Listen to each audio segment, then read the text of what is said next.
ბიზნეს მედია საქართველო. წარმოგიდგენთ.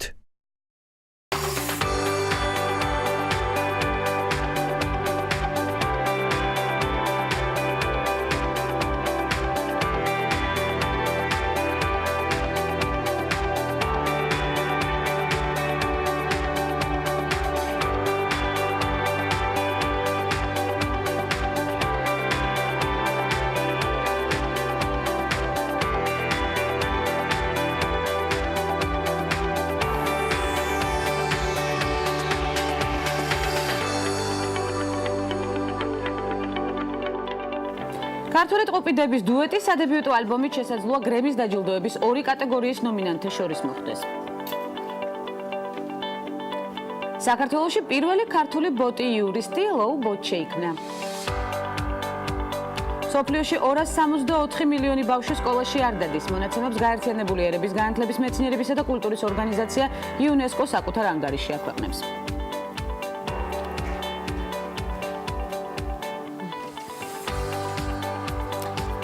25 ოქტომბერი და წარმატების გაზიარებით მორიგი ნარატივი გადაცემის არეალში ხელოვნებით და დადებითი ემოციების გაზიარებით მოგესალმებით. თბილისი რიტმი სამი ვირტუოზის რიშარ გალიანოს, პაოლო ფრეზუსა და იან ლუნდგრენის ერთობლივი კონცერტით გაიხსნა.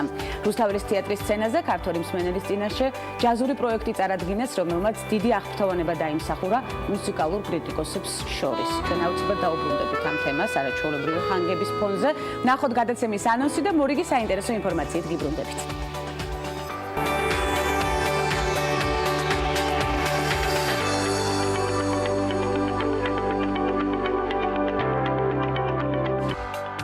ოთხშაბათის საინტერესო ამბის თხრობა ბევრი ისტორია საერთიანებს. კვლავ აქტუალური და მნიშვნელოვანი თემებით, მამოტივირებელი ნარატივით, გადაცემის სტუმრების ბლოკში.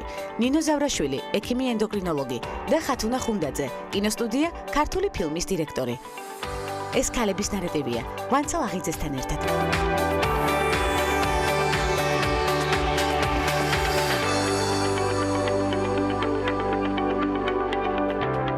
ქართული ტყუპიდების დუეტი Hiller Twins სადებიუტო ალბომით შესაძლოა გრემის დაჯილდოების 2 კატეგორიის ნომინანტთა შორის მოხვდეს. საუბარია კატეგორიებზე საუკეთესო დუეტი პერფორმანსი და საუკეთესო ახალი არტისტი. როგორც ჯგუფის Facebook გვერდზე აღნიშნული, 5 საუკეთესო შორის, რომელიც პრესტიჟული მუსიკალური დაჯილდოების კატეგორიებში აღმოჩნდება, არ არის გამორიცხული ქართული დების ნამუშევარიც მოხვდეს, ვინაიდან მათ პროდიუსერს განაცხადი ნამდვილად შეტანილი აქვს. ტყუპიდები ამჟამად ლონდონში ცხოვრობენ, შეგახსენებთ, რომ მათ Star Wars-ის ეპიზოდურ როლშიც აქვთ მონაწილეობა მიღებული. მათი სადებიუტო ალბომი ამ წლის 5 სექტემბერს გამოიცა.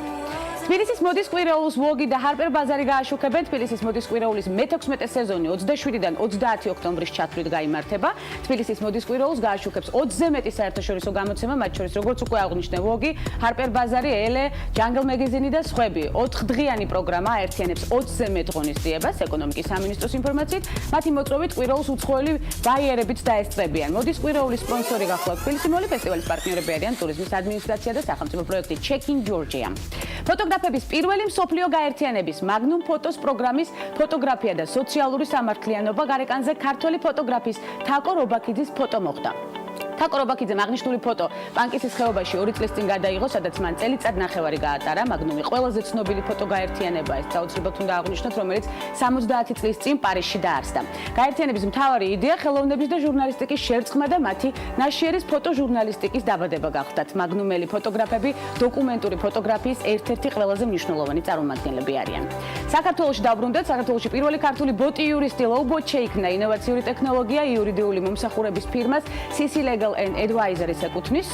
ფირმის განცხადებით ლოუ ბოტს ამ ეტაპზე შეუძლია City Park-ის მიერ გამოწერილი საჯარი მოხვითრების ანალიზი, რომლისთვისაც ბოტს 5 წუთზე ნაკლები სჭირდება სხვათა შორის. რამდენიმე შეკითხვაზე პასუხის გაცემის შემდეგ კი ლოუ ბოტი რეალური საჩივრის მომზადებას იწყებს.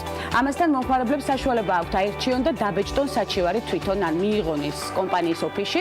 საჩივრის დაბეჭდვის ან ოფისში მიღების შემდეგ კი მომხმარებელმა მას მხოლოდ ხელი უნდა მოაწეროს და შესაბამის ორგანოში წარადგინოს. ლოუ ბოტის ტექნიკურ მხარეზე კომპანია ტანია ლივინგსტოუნმა იზრუნა, არის კომპიუტერული პროგრამა, რომელიც ადამიანისგან დამოუკიდებლად ასრულებს სხვადასხვა ამოცანას. ბოტებს რობოტებისგან განსხვავებით არ გააჩნიათ მატერიალური გარსი, ისინი მხოლოდ პროგრამები არიან, ჩვენ ეს ძალიან კარგად ვიცით და კიდევ ერთხელ განმეორდეთ.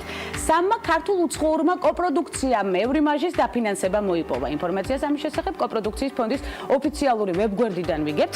მაკედონიის დედაქალაქში გამართულ ევრიმაჟის მმართველი საბჭოს 152-ე ხდომაზე სამმა ქართულმა პროექტმა მოიპოვა დაფინანსება. ქართული პროექტების პრეზენტაციამ წარმატებით ჩაიარა. ევრიმაჟის კინოფონდის 2017 წლის ბიუჯეტი კი დაახლოებით 18 მილიონ ევრო შეადგენდა. ხდომაზე 66 მხატვრული ფილმი დაფინანსდა, მათ შორის სოლიდური თანხა დაახლოებით 700,000 ევრო ქართულ უცხოური შემდეგი კოპროდუქციებისთვის გამოიყო. ევა ჰუსუნის მზის გოგონები 500,000 ევრო, თიტო ცინცაძე 43, 120,000 ევრო, უტაბერიას უარყოფითი რიცხვები 86,000 ევრო. აუცილებლად უნდა გაგვეხილა თანხების მიხედვითაც ეს. 26 ოქტომბრიდან კი მანდარინების რეჟისორი ზაზა ურუშაძე ახალ ნამუშევარს წარმოგვიდგენს, ახსარება ქართულ კინოთეატრებში გამოდის. ფილმის შემოქმედებითი ჯგუფი დღეს კინოამირანში შეკრებულ ჟურნალისტებსაც შეხვდა, გუშინ შეხვდა ეს შეხვედრა ნამდვილად გუშინ განხორციელდა, სადაც ფილმის გარშემო ისაუბრეს კიდეც.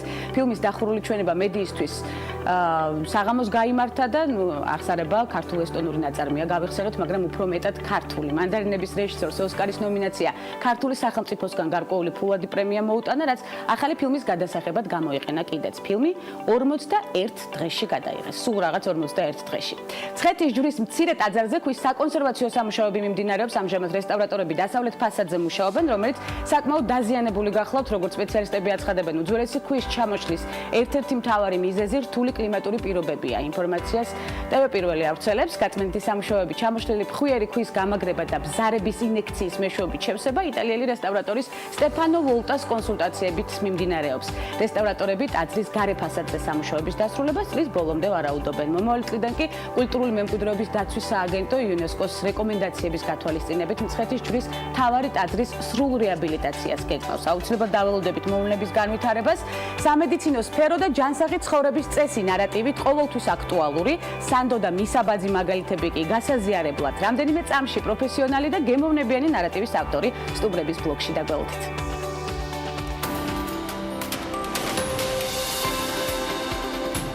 ნიკი ჰეილი ცნობილი ამერიკელი პოლიტიკოსი და ფილანთროპია, რომელიც სამხრეთ კაროლინის მთავრობაში მსახურობდა. 45 წლის ასაკში გახდა ყველაზე ახალგაზრდა გუბერნატორი, ასევე იყო სამხრეთ კაროლინის პირველი ქალი გამგებელი. ბობი ჯიდალის შემდეგ გახდა მეორე ინდოელ-ამერიკელი, რომელიც შეერთებული შტატების სახელმწიფო სამსახურში მსახურობდა. 2017 წლის 27 იანვრიდან გახდა ამერიკის შეერთებული შტატების მუდმივი წარმომადგენელი კაიროში. ჰეილის შემოსავლები 1,6 მილიონ დოლარს აღწევს. როგორც სამხრეთ კაროლინის გუბერნატორი, მისი შემოსავალი 106,000 ამერიკული დოლარია, ხოლო როგორც გაერთიანებული ერების ორგანიზაციის ელჩი, მისი შემოსავალი 180,000 ამერიკულ დოლარს აღწევს. ნიკი ჰეილი ბამბერგში 1972 წლის 20 იანვარს დაიბადა. მისი მეუღლე მაიკლ გეილია, რომელიც სამხრეთ კაროლინის ეროვნულ არმიაში მსახურობს. წყვილს 2 შვილი ყავს, 1 ვაჟი და 1 გოგონა. კლემსონის უნივერსიტეტის დასრულების შემდეგ ჰეილი შეუერთდა გადამამუშავებელ კომპანია FCR Corporations ხარჯების მართვის მიმართულებით. მოგვიანებით კი ჩაერთო დედის ტანსაცმლის ბიზნესში, რის შემდეგაც კომპანიამ $1 მილიარდი მოგება მიიღო. 2004 წელს გახდა ორგანიზაცია Association of Women Business Owners-ის პრეზიდენტი. მას შემდეგ ჰეილის ღირებულებები და იდეალები აბორტის შესახებ ასეთია. ის ორსულობის შეწყვეტას კატეგორიულად ეწინააღმდეგება, გარდა იმ შემთხვევისა, თუ ეს საკითხი დედის კეთილდღეობას არ ხელყოფს.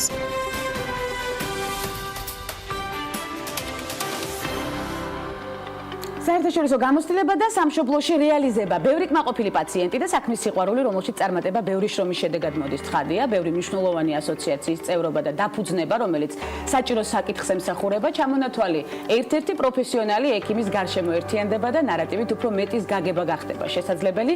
ნინო ზავრაშვილი, ექიმი, ენდოკრინოლოგი სტუმრად ოთხშაბათის გადაცემაში. მოგესალმებით, ნინო. პირველ რიგში უღრმესი მადლობა მობრძანებისთვის, იმათ ჩვეულებრივად პოზიტიური აურის გადმოცემისთვის, რომელიც იგრძნობა და დარწმუნებული ვარ, ჩვენი მაყურებელიც ძალიან მალე იგრძნობს. საერთაშორისო გამოცდილება ვახსენე დიალოგის საწყისში, ნინო, მეთოდებზე, ენდოკრინოლოგიური დარღვევების მკურნალობისას ვისაუბრებ და თანამედროვე სტანდარტებზე, რომელიც ინერგება საქართველოში. კი ბატონო, პირველ რიგში დიდი მადლობა დაბადებისთვის. და პირველ რიგში აუცილებლად უნდა მოგილოცოთ დაბადების დღენინო. დღეს იუბილარი გახლავთ, თუმცა მაინც არის სამუშაოზე ორიენტირებული და მოიცალა ქალების ნარატივისთვის. გადავიდეთ საქმეზე. მადლობა დიდი. კი ბატონო, რაც შეეხება ენდოკრინული დაავადებების მართვას, უნდა ითქვას, რომ ნამდვილად ვითარდება ეს სფერო და უფრო მარტივდება რიგი პრობლემების მართვა. რაც შეეხება, თქვათ, იგივე თანამედროვე მეთოდებს უფრო გამოყოფდი ალბათ იგივე შაქრიანი დიაბეტის მართვასთან დაკავშირებით, ინსულინები, რომელიც უფრო ახალია თანამედროვე ესე იგი პირობებში გვაძლევს უფრო ეფექტურ მართვის საშუალებას. უმეტესი პრობლემების მართვა ენდოკრინოლოგიაში გულისხმობს როგორც წესი, თქვათ, შაქრიანი დიაბეტის მართვაში როგორც მედიკამენტოზურ მკურნალობას შესაძლებელია ასევე იგივე ინსულინოთერაპია, ფარისებრი ჯირკვლის დაავადებები, გააჩნია პრობლემას, მოკლედ მრავლობითია თვითონ პრობლემები და ასევე არის აბსოლუტურად განსხვავებული მეთოდები მართვის. თუმცა თქვენ გაქვთ ამის გამოცდილება და საქართველოში ნამდვილად ინერგება თანამედროვე ტექნოლოგიებით და მეთოდებით მკურნალობა. შეიძლება ითქვას, რომ მივყვებით ფეხდაფეხად იოდო დეფიციტი ქვეყანაში, ეს ნამდვილად შესამჩნევია, არაერთ ქსის მიგუცევია ამისთვის ყურადღება. რამდენად მწვავედ დგას დღეს და განსაკუთრებით მოზარდებში? კი ბატონო, შეიძლება ითქვას, რომ იოდის დეფიციტი საქართველოში აქტუალურია, იქიდან გამომდინარე, რომ მაღალმთიანი ქვეყანაა და არა მხოლოდ საქართველო, ყველა ის ქვეყანა გეოგრაფიულად, რომელიც არის მაღალმთიანი, იოდის დეფიციტი საკმაოდ სერიოზული პრობლემაა, თუმცა ასევე უნდა ითქვას, რომ ეს პრობლემა დიდწილად 90-იანი წლების შემდგომ მოგვარებულია, იმიტომ რომ იოდის წყარო ძირითადად რასაც შევიძენთ, მარილი, მოკლედ იოდიზირებულია და შესაბამისად ამ მხრივ პრობლემა ძალიან ნაკლებია ამჟამად. იოდიზირებული მარილი ნამდვილად ხშირ მოხმარებაშია. კი, რასაც შევიძენთ, ეს მარილი არის იოდიზირებული, შესაბამისად იოდით დეფიციტით გამოწვეული პრობლემები გაცილებით უფრო ნაკლები არის. საიდან იბადება პრობლემა მაშინ? ძალიან ბევრი მიზეზია, თუ ვისაუბრებთ, რა თქმა უნდა, ფარისებრი ჯირკვლის პრობლემებზე. განვითარებულ და განვითარებად ქვეყნებშიც უკვე ფარისებრი ჯირკვლის დაავადების მიზეზი უფრო ავტოიმუნური დაავადებებია, ასე ვთქვათ, ანუ აქ სხვადასხვა გენეტიკური კომპონენტი თამაშობს როლს, არის გარემო ფაქტორები და უფრო მეორე ადგილზე გადმოდის უკვე იოდის დეფიციტი. გარემო ფაქტორები დაბინძურებული ჰაერი. მათ შორის დაბინძურებული ჰაერი, კი ბატონო, კვების რაციონი და ასე შემდეგ. რამდენად ხშირად არის ქირურგიული ჩარევა აუცილებელი? ნინო, ეს მაინტერესებს და შესაძლებელია თუ არა დიდი კვანძის, თქვათ, მკურნალობა ქირურგიული ჩარების გარეშე? კი ბატონო, რაც შეეხება კვანძებზე თუ ვისაუბრებთ, ფარისებრი ჯირკვლის კვანძებზე, უმეტესი კვანძები უნდა ითქვას, რომ აღმოჩენილი ფარისებრი ჯირკვალში არის აბსოლუტურად კეთილი ბუნების, რაც არ საჭიროებს ხოლმე ქირურგიულ ჩარევას. როცა აღმოვაჩენთ კვანძებს, გარკვეული კრიტერიუმებით ვაფასებთ, გჭირდება თუ არა პირველ რიგში რაიმე დამატებითი კვლევა. დამატებით კვლევაში ძირითადად გულისხმობთ, ასე ვთქვათ, წვრილი ნემსით ასპირაციულ ბიოპსიას, რაც გულისხმობს კვანძის უფრო დეტალურ შესწავლას. თუმცა ეკოსკოპიურად შესაძლებელია. ეკოსკოპიურად კი ბატონო ხდება კარგად დახასიათება კვანძის და ეკოსკოპიური მახასიათებლების საფუძველზე უკვე გადავდივართ შემდგომ კვლევაზე, ამ შემთხვევაში ბიოპსიაზე. ბიოპსიით შეიძლება მივიღოთ უმეტესწილად ვიღებთ სასურველ შედეგს, ასე ვთქვათ, რომელიც არ საჭიროებს არავითარ ქირურგიულ ჩარევას და ქირურგიული ჩარევის კრიტერიუმები არის თუ ეს კვანძები, ვთქვათ, მრავლობითია ან თუნდაც ერთეული, მაგრამ გვაძლევს ჩივილებს, სიმპტომებს. ამ შემთხვევაში ეგრეთ წოდებულ ზეწოლის სინდრომზე გულისხმობთ, რაც ნიშნავს, ვთქვათ, თუ პაციენტს აღენიშნება სუნთქვის გაძნელება, ან ყლაპის გაძნელება, ეს უფრო მეტად არის ხოლმე ჩარევის ჩვენება, ან თუ ბიოპსიის შედეგით ვიღებთ შესაბამის არასასურველ შედეგს. პრევენციული დაუნებელი ზომები უნდა განვიხილოთ, თქვენ ჯანსაღი ცხოვრების წესი და კვების რაციონი ახსენეთ, თქვენი პირადი ჯანსაღი ცხოვრების წესის მაგალითზე უნდა მივიღოთ უკვე რჩევები. როგორი უნდა იყოს ერთი დღე, ვთქვათ, დატვირთულ სამუშაო გრაფიკში თუნდაც? რთულია. თქვენს მაგალითზე უნდა ვისაუბროთ. ძალიან რთულია, კი ბატონო, მაგრამ პირველ რიგში, ყველანაირი დაავადების პრევენცია იწყება სწორი კვების რეჟიმით, ფიზიკური აქტივობა, რაც ძალიან მნიშვნელოვანია და გვაკლია, ვფიქრობ. მაგრამ ამავდროულად უფრო და უფრო მეტი ადამიანი დადის სხვადასხვა, თქვათ, ცენტრებში, სავარჯიშოდ და ეს კარგია, რომ ეს ტენდენცია არის საქართველოში და ყველაზე მნიშვნელოვანი მაინც არის სწორი კვების პრინციპების დაცვა, რაც არის გულისხმობს ვიტამინის დებულს აქვს. სწორი კვება გულისხმობს შესაბამისი პროპორციით ცილის, ცხიმის თუ ნახშირწყლის მიღებას, ბევრი ბოსტნეულის თუ ხილის გამოყენებას, ცილოვან პროდუქტებს და ნაკლებად, თქვათ, ცომეულობას, ფუფუნთუშეულობას, რაც ცხადია. კი ბატონო, გადავიდეთ თქვენს მორიგ აქტივობებზე, ძალიან ბევრი აქტივობით შემოიფარგლება თქვენი სამუშაო გრაფიკი. წელს დაარსეთ საქართველოს კლინიკის ენდოკრინოლოგთა ასოციაცია, რამდენადაც ვიცი, ეს წელს მოხდა. რა აქტივობები განახორციელებთ უკვე და რა მიმდინარე პროექტების ორგანიზებაში ხართ ახლა? დიახ, ამ ასოციაციას რაც შეეხება ერთ-ერთი დამფუძნებელი ვარ ნამდვილად 4 მეგობარი, კოლეგა, 4-ვე მოქმედი ენდოკრინოლოგი გავერთიანდით, ასე ვთქვათ, ერთი მიზნით, რომ ერთი საქმის გარშემო, რაც შეეხება ენდოკრინოლოგიას, იმ მიზნით, რომ ჩვენ რაც შეგვიძლია ჩვენს კოლეგებთან ერთად, რა თქმა უნდა, მთელ საქართველოში ეს დარგი კიდე უფრო განავითაროთ. განვითარებაში გულისხმობთ, თქვათ, როგორ მოვიაზრებთ, მოკლედ, ეს არის მთელი რიგი დანერგვა, რა თქმა უნდა, უფრო მეტად გულისხმობთ კიდე მთელი რიგი სასწავლო სემინარების, კონფერენციების ორგანიზებას. ცნობიერების ამაღლებისთვისაც. კი ბატონო, შემდგომ მიზანი იქნება პაციენტების ინფორმირებულობა, რაც ძალიან მნიშვნელოვანია. ამ ასოციაციის, ანუ საქართველოს კლინიკის ენდოკრინოლოგთა ასოციაციის პრეზენტაცია გვექნება სულ მალე, სხვათა შორის 29 ოქტომბერს. ველოდებით ჩვენს კოლეგებს, ყველა დაინტერესებულ პირს, არა მარტო ენდოკრინოლოგებს, არამედ სხვა ჩვენ ჩავერთებით აუცილებლად პროცესში. ძალიან გაგვიხარდება და პირველი, ასე ვთქვათ, ღონისძიება, რასაც გეგმავთ, ეს იქნება სემინარი დისლიპიდემიის მართვისა, ეს გულისხმობს სისხლში მაღალ ქოლესტერინის მართვას, რაც საკმაოდ აქტუალური თემაა. ისეთი მაღალი რისკის ქვეყანაში, მით უმეტეს როგორიც საქართველოა. სამწუხაროდ უნდა ითქვას, რომ რისკები მაღალი გვაქვს განსაკუთრებით გულსიცრცხლთა დაავადებების. ამით ვიწყებთ, შემდგომ საკმაოდ ბევრი კარგი პროექტია დაგეგმილი.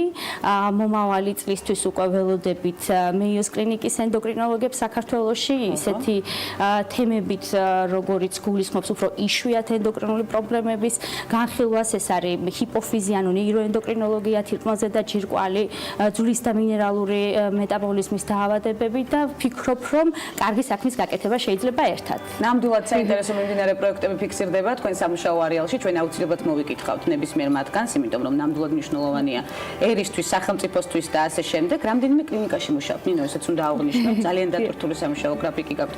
როგორ ახერხებთ დღის რეჟიმის დარეგულირებას და მომართვიანობა რამდენად მაღალია?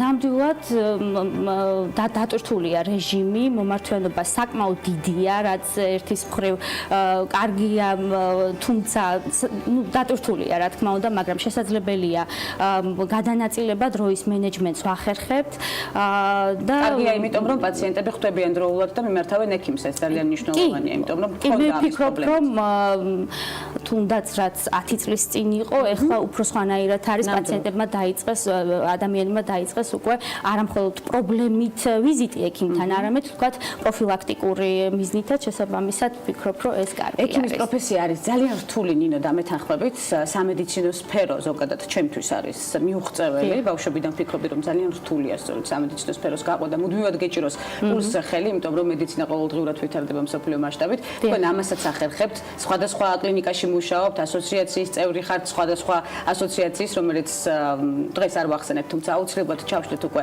მომდევნო გადაცემებში. მე მეგონა, რომ დღეს თქვენ დაისვენებდით დაბადების დღე და განიტვირთოთ მაქსიმალურად, თუმცა დღესაც მუშაობთ. აქედან სამსახურში მიბრძანდებით. აქედან სამსახურში მივდივართ, მელოდებიან პაციენტები და ასეთი დატვირთული სამუშაო გრაფიკით მუშაობს ნინო ზავრაშვილი, რომელსაც წარმატებას უსურვებთ და კვლავ ველოდებით ქალების ნარატივის სერიალში ძალიან გაგვახარებს თქვენი პოზიტიური ენერგია და არაჩვეულებრივად საინტერესო დიალოგი, სასარგებლო დიალოგი. ამავდროულად ექიმ ენდოკრინოლოგი ნინო ზავრაშვილი სტუმრობდა გადაცემას ქალების ნარატივი მცირე სარეკლამო ბლოკის შემდეგ უკვე უცხოეთში განვითარებული მოვლენებით ბრუნდებით და მოიქ საინტერესო სტუმართან ერთად დაგვეულოთ.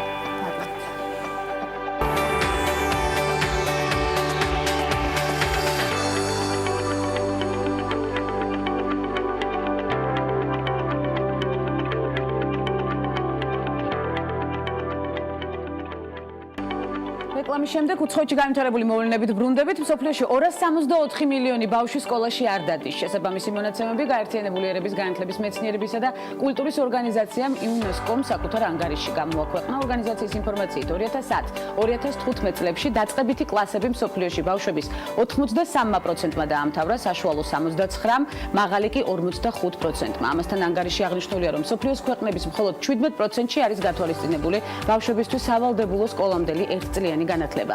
ამასთან 2015 წლის მონაცემების თანახმად ასევე სახელმწიფოების 66%-ში არის დაწყებით სკოლაში თანაბარი შესაძლებლობები გოგონებისთვის და ბიჭებისთვის. მაღალ კლასებში კი თანაბარი პირობები ქვეყნების მხოლოდ 25%-შია შექმნილი. იუნესკოს გაანგარიშებით საშუალოდ ქვეყნების მთავრობა განათლებაზე მთლიანი შიდა პროდუქტის 4,7%-ს ხარჯავს. კომპანია Marvel არატრადიციული ორიენტაციის პერსონაჟს პირველად წარმოადგენს. ეს თორი რაგნაროკის ვალკირია იქნება. ვალკირიის როლის შემსრულებელმა ტესა ტომსონმა სოციალებში ლესბოსელი პერსონაჟის მიმართ კრიტიკას უპასუხა. ის ბისექსუალია, არ აინტერესებს რას ფიქრობენ მასზე კაცები. ასეთი პერსონაჟის თამაში ძალიან სახალისო იყო დაწერა Twitter-ზე მსახიობმა. Marvel-ის კომიქსებში, როგორც წესი, ბევრი არატრადიციული ორიენტაციის პერსონაჟი გვხვდება, თუმცა ეკრანიზაციებში ისინი არ ჩანდნენ, ან ამაზე აქცენტი არ კეთდებოდა. თორი რაგნაროკის პრემიერა 3 ნოემბერს შედგება. რეჟისორი გახლავთ ტაიკა ვაიტიტია. ბრიჯიტ ჯონსის ვარსკვლავი რენე ზელვეგერი ახალ ფილმში ლეგენდარული ამერიკელი მსახიობის ჯუდი გარლანდის როლს შეასრულებს. ფილმის სცენარს The Crown-ის სცენარისტი ტომ ეიჯი დაწერს. რეჟისორი კი რუპერტ გოლდი გახლავთ. ჯუდი გარლანდის პოპულარობა ოზის ჯადოქრებში შესრულებულმა დოროთი გეილის როლმა მოუტანა, კარგად გვახსოვს, ორჯერ იყო ნომინირებული ოსკარზე. ჯუდი გარლანდი მომღერლისა და მსახიობის ლაიზა მინერის დედა გახდა. 1979 წლის 22 ივნისს გარლანდი მისმა მეუღლემ აბაზანაში გარდაცვლილი იპოვა. გარდაცვალების მიზეზი ბარბიტურატებით დოზის შემთხვევითი გადაჭარბება გახდათ. ფილმის გადაღებები 2018 წლის თებერვალში დაიწყება. აუცილებლად დაველოდებით ცხადია უკვე მოვლენების განვითარებას და არ გამოგრჩება მნიშვნელოვანი ნარატივით. ანდრეა პეჟიკი Ford Models-ის პირველი ტრანსგენდერი მოდელი გახდა. 26 წლის ტრანსგენდერმა მოდელმა საკუთარი Instagram-ის გვერდზე დაწერა: მე მოხარული ვარ, რომ აქვს საშუალება დავაანონსო სიახლე, უერთდები ლეგენდარულ Ford Models-ის სააგენტოს. ეს სწორედ ის ინდუსტრია, რომელზეც ვოცნებობდი და რომლებიც ნამდვილად აფასებენ ჩემ შრომას. პეჟიკი სამოდელო სფეროში 2013 წლიდან გამოჩნდა, 2015 წელს წარადგინა Make Up Forever-ის პროდუქცია. ანდრეა დღესდღეობით ერთ-ერთი ყველაზე პრესტიჟული მოდელი გახლავთ. ავსტრალიაში გადავინაცვლოთ. ავსტრალიელმა მწერალმა ქალი ჯემა ლილიმ, რომელიც 18 წლის ბიჭის მკვლელობაშია ბრალდებული, განაცხადა, რომ მკვლელობა წიგნის გამო ჩაიდინა. მწერალი ამბობს, რომ სერიულ მკვლელებზე დეტექტივის დაწერას აპირებდა. ჯემა ლილის თქმით, მას სურდა კარგად შეესწავლა წამების ის მეთოდები, რომელსაც სერიული მკვლელები იყენებდნენ. მწერალი მეზობელ ქალთან ერთად დაიჭირეს, რომელიც მისი თანამზრახველი გახდათ. ასეთი იყო უცხოეთში განვითარებული მოვლენები, ბევრი საინტერესო პროექტი და ფილმის სიუჟეტით ობიექტივით გადმოცემული რეალობა. რამდენიმე წამში გემოვნებიანი ნარატივის სტუმართან ერთად დაგველოდეთ.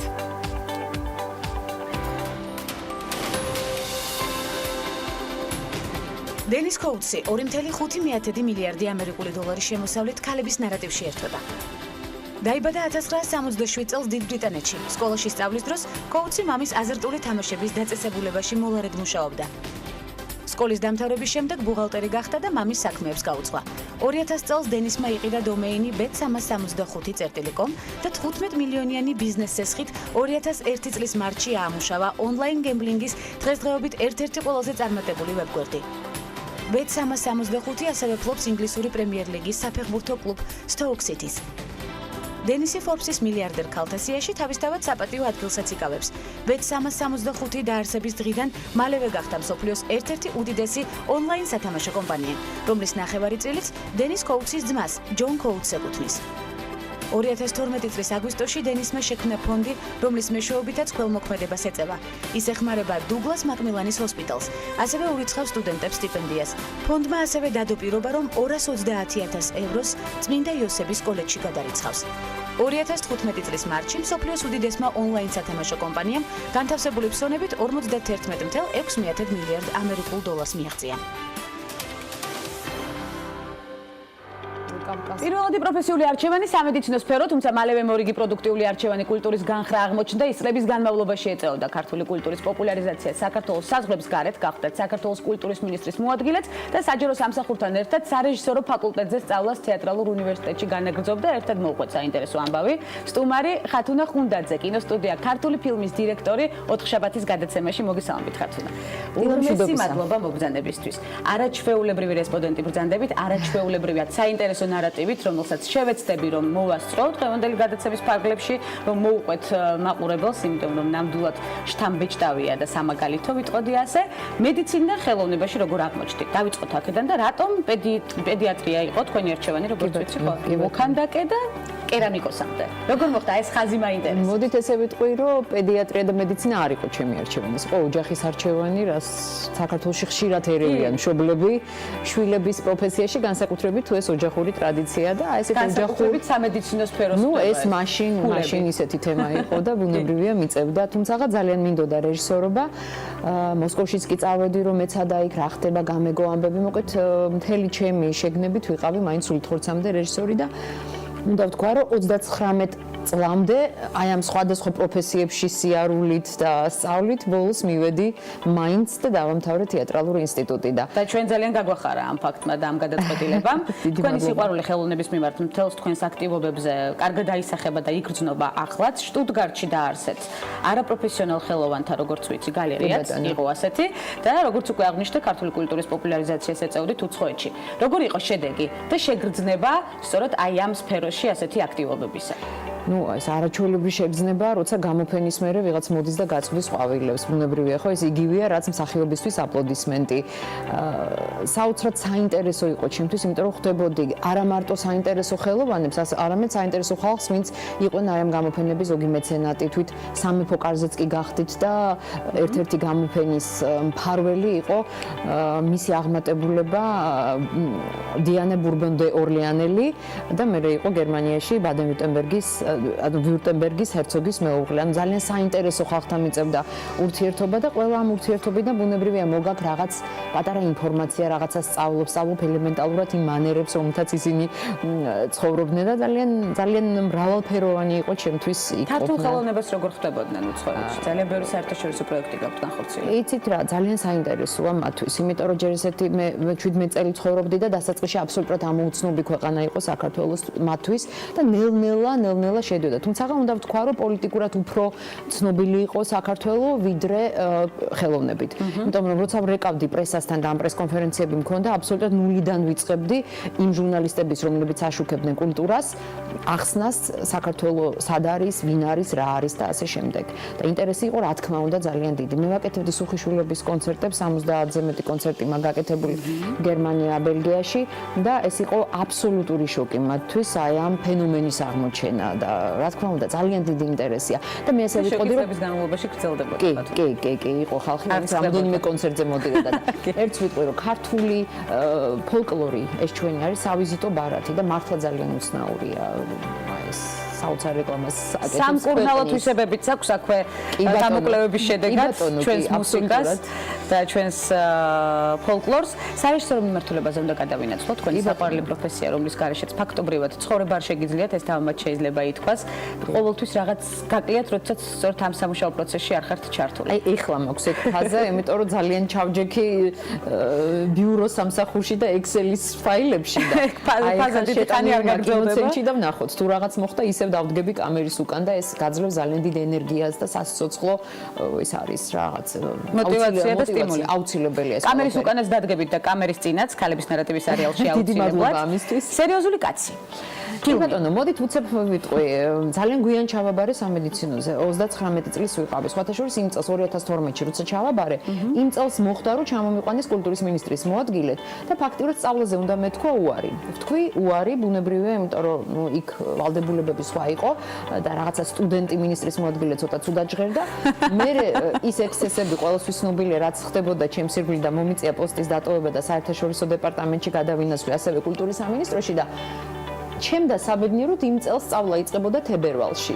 და ფაქტიურად ისე მოხდა, რომ თებერვლიდან ისევ თანხმობა განვაცხადეს სწავლაზე და თებერვლიდან დავიწყე სწავლა და ვარ უბედნიერესი ბატონ მერაბ პოგუჩაშვილის და დავით გუჯაბიძის ჯგუფში გახდით და შევძელი ის რომ 5 ფილმი გადავიღე მაგისტრატურაში სწავლის პერიოდში და ვიცი ეს ჩემთვის არის ასევე სავიზიტო ბარათი როგორც რეჟისორის. რაც შეეხება ხა სერიოზულ კაცს.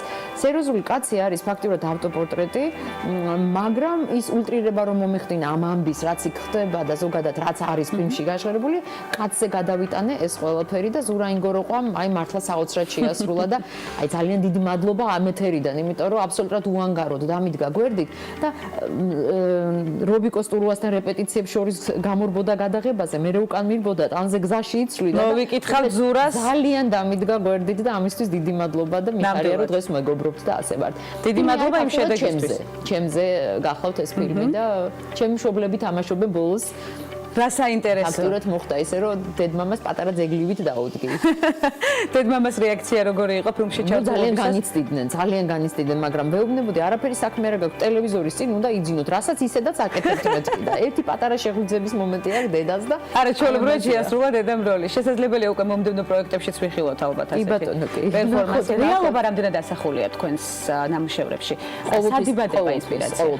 იცით რა, ორი მხატვრული ფილმი, რომელიც ერთი არის 4 წუთიანი ფილმი შავი უმორია, დარეჯან ხარშილაძეს ვუყურებდი რუსთაველის თეატრში გავაკეთე დეკორაცია ავსტრიული პიესისთვის და რო ვიჯექი და ვუყურებდი დარეჯავს თქვი რომ აი მისთვის უნდა დამეწერა სცენარი და იმ პერიოდში წამოვედი კულტურის სამინისტროდან და ორივე ფილმში არის თემა სამსახური. საჯარო სამსახური დაგეხმარათ სახეების შექმნაში. ინსპირაცია კი მომცა ის რაღაც რომ გამეკეთებინა აი ამ აბსურდზე რაც საჯარო სამსახურში ხშირად ხედავთ გამეკეთებინა ფილმი. ეს ძალიან მნიშვნელოვანია. თქვენი პირველი ნაბიჯებისთვის თუ იცლით აი საინტერესო ხელოვნების დარგში პირველი ნაბიჯები რომ განახორციელოთ კერამიკა და ქანდაკებები. იცლით ეხლა ვეღარ. არ გენატრებათ? ძალიან მენატრება და ეხლა რემონტი მაქვს სახში და წებოცემენს რო ზელდნენ აი ხელები ჩავყავი შიგნით და დავიტყვეზელა და უშები გამიგიჟდნენ, იმიტომ რომ ეს ისეთი რაღაც არის კიდე, რომ ყოველთვის გინდება რომ ხელით რაღაც შექმნა. რა თუ გაქვს ეს ამას ვერ მოითმენ რომ რაღაცა არ გააკეთო და რაღაცა ხელით სხვა მიმართულებებით და აქტივობებით სავსე ხათუნა ხუნდაძე, რომელიც დარწმუნებული ვარ არაერთ პროექტზე იქნება ქალების ნარატივის სტუმარი, რა იქნება თქვენი მომდევნო ნაბიჯი და როგორია მიმდინარე პროექტები დღეს? თქვით ახსენეთ რეჟისურაში მცირე პაუზა, რომელიც ძალიან მალე ამოიხსნება და ეხლა იცით ჩემი დღევანდელი პოსტი, გახლავართ კინოსტუდია ქართული ფილმის დირექტორთა საბჭოს წევრი დირექტორი. ამდენად ეს არის ძალიან შრომატევადი საქმე. ფაქტიურად კინოსტუდია არის ძალიან ცუდ მდგომარეობაში და ნელ-ნელა აი ვაცოცხლებთ და დიდი მადლობა ჩვენ უხუცეს რეჟისორებს, რომ ახალგაზრდებს მოგცეს სადავე და მანდეს ეს ამხელა საქმე. ამისთვის მართლა ძალიან დიდი მადლობა და ამიტომ მაქვს კიდევ გაათმაგებული პასუხისმგებლობა რომ გავაკეთო ყველაფერი საუკეთესო. ძალიან დიდი დრომი აქვს. მაგრამ პარალელურად ვწერ ჩემ დებიუტ სცენარს სრულმეტრაჟიანს, რომელიც ასევე ჩემი 4 კვირას ეხება, რომელიც მინისტრის მოადგილის პოსტზე გავატარე. მაგრამ რა თქმა უნდა ეს არ არის დრამატული, პირიქით ვაკეთებ იუმორში. თუ ნახეთ ჩემი ფილმები, იუმორს აქვს ძალიან დიდი მნიშვნელობა. ანუ ეს გურული გენები ამ ყველაფერს თავის იმას აკეთებს, იმიტომ რომ ამის გარეშე არ შემიძლია. და რა ვიცი, თუ დადგება დრო, გავაკეთებ კიდევ ერთ სასიამოვნო ესეთ იუმორისტულ ფილმს, ასევე ავტობიოგრაფიულს. ეხლა ჩეტანილი მაქვს კინოცენტრში გურულებზე ძალიან უცნაური სცენარი, ძალიან ასევე იუმორისტული. სხვათა შორის, აი კულტურის სამინისტროში რომ მოდიოდნენ და მიყვებოდნენ აი თავიანთ პროექტებზე, თავიანთ გასაჭირზე, ხო? ეს ყველაფერი ილექებოდა ერთი ნიკა მემანიშვილის და ნინო ნახუცრიშვილის მონაყოლით გავაკეთებ, უბრალოდ მათი პრობლემა, უცებ ისე გადავაკეთებ ფილმად, რომ გამოვიდა არჩეული დოკუმენტური ფილმი კონტრაბასის ქალზე, მათივე ორკესტრის და საოცრად უცნაური ფილმი გამოვიდა. მეორე ბატონ ჯემალ ჭუასელმა მომიყვა ძალიან უცნაური ამბავი გურულებზე და ეს ამბავი გადაიქცა სცენარად და თვითონაც აღტოვან და უცებ პროდიუტანე და ყველა რაღაც ამბიდან იბადება ეს პროდუქტი, გმირი არ იბადება ყოველთვის დედის მუცლიდან, ხო გმირი იბადება შენი ფანტაზიიდან, შენი რაღაც მონათხრობიდან და უცებ შეიძლება ისეთი კუდი გამოაბა, ისეთ ლამაზი რაღაც აკინძო მის გვერდით, რომ გამოვიდეს უკვე. ამ წუთებში თუ გეძლევათ ინსპირაცია ხათუნა, საინტერესო. ანუ აი ამ წუთებში რა თქმა უნდა მაქვს. შესაძლებელია რომ აისახოს ეს წუთები უკვე თქვენს მორიგ პროექტში. ნახოთ თქვენ მანამდე ძალიან სასიამოვნო ამბები მომიყვებით და ასე რომ რატომაც არა. ჩვენ ეს გარეთაც სასიამოვნოდ ვისაუბრებთ. არაფერი არ ქრება, არც ერთი კონტაქტი არ არის შემთხვევითი. ყველა კონტაქტს, ყველა იმას მოაქვს რაღაცა შედეგი და ასე. რა არის თქვენი განწვრთნის იდეალური მხარე? როდის ახერხებთ განტვირთვას? თქვენ საქმეში რომ იტვირთებით ამაში აბსოლუტურად დარწმუნებული ვარ და ძალიან დიდი სიამოვნებით რომ ქმნით იმ პროდუქტებს, რომლითაც კიდევ ერთხელ უნდა აღვნიშნო საზოგადოება აღტევანებული, თუმცა თქვენი პატარა კუთხე, სადაც ყველას გარეშე და ყველა დამტვირთველი ფიქრის გარეშე ახერხებთ განტვირთვას. კი, ძალიან მიყვარს დიზაინი, ძალიან მიყვარს სახლის გადაკეთება, ფარდის შეკერება. ეს არის ჩემთვის რაღაცა საოცარი. შეიძლება ეს არის რომ თუ წერ, გინდა რომ რაღაც ლამაზი გარემო გქონდეს და იმ გარემოს ყოველთვის მინდა სახლში რომ შემოხვიდეთ ჩემთან ყოველ კვირას იცვლება. ავეჯი გადადის ერთი ოთახიდან მეორეში, ეს ძალიან სიამოვნებს. და მეგობრების შეფასებებიც მოდის უწყვეტად. კი, ემოციაც მოდის და რაც შეეხება ხა რელაქსაციას, გაგეცინებას და აი ეს ბოლო ხანებია ინტენსიურად უყურებ კომედიურ გადაცემებს სხვადასხვა ქვეყნის, სხვადასხვა იმის და საოცარ რელაქსაციას განვიცდი. ეს აუცილებელი. რომ ეს არის რაღაცა ძალიან ბევრ რაღაცას პოულობ იქაც და ბარიერების დროს რითი იმხნევებთ თავს ხატვა? ხო, ბარიერები ბევრი მქონდა, განსაკუთრებით საუცილებლად უნდა გაიმხნევოთ თავი საკუთარ თავს ეუბნებით და ეს გასავლელი ფაზაა და ალბათ გაივლის და აი ამით იმაში, იმიტომ რომ არ იყო ადვილი 17 წელი ვიცხოვრე გერმანიაში და ამ ყველაფრის მერე დაბრუნება საქართველოში ეს იყო იმდენად განსხვავებული საქართველო, რაც მე დავტოვე მასთან შედარებით, იმდენად სხვა სამყარო იყო, სხვა ურთიერთობები იყო, მეცაც ვიყო, სხვა ქართული ენა იყო, არ იყო ადვილი ინტეგრაცია. იყო ძალიან ბევრი დარტყმა, რომის მოგერიება მომიწია, ვიღაც მოიგერიე, ვიღაცა შეუყვარდი, ვიღაცას ვერ შეუყვარდი, ესეთ ჩვეულებრივი რამ არის. ცხოვრების წესია, პერიპეტიებით სავსე, რომელიც ასევე საინტერესოს ხდის ცხოვრების გზას. ყველა ბარიერი გწვნის, უბრალოდ რაღაც ეტაპამდე უკვე საკმარისია ვიძახი და ეხლა უნდა დაიწყოს რაღაც მშვიდი და მე მგონი დაიწყო, იმიტომ რომ რაღაც ძალიან დიდი რამ მანდო ქვეყანამ.